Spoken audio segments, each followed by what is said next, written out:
تخيل كده إنك في نص اجتماع مهم وقررت تشرب شاي. فجأة حسيت بوجع في بطنك يخلي تعبير وشك ينقلب على عكس الحال. ده كان حال محمود، شاب في الثلاثينات، كل يوم يتعب من أعراض القولون العصبي اللي خلت حياته جحيم.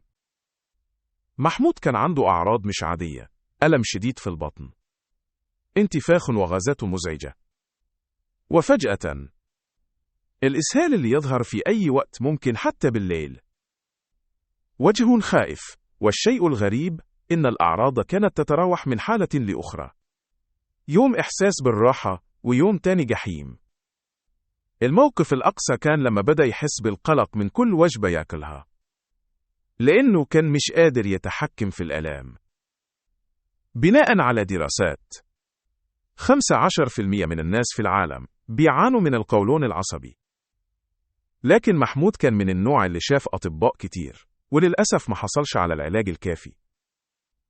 بعد رحلة طويلة مع الأعراض، قرر إنه يغير نمط حياته، من أكل صحي لممارسة الرياضة وترتيب مواعيد النوم.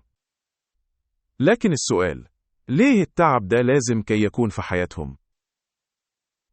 لازم نفهم أكتر عن القولون العصبي، لأنه كل يوم في ناس كتير زي محمود محتاجين للوعي والدعم.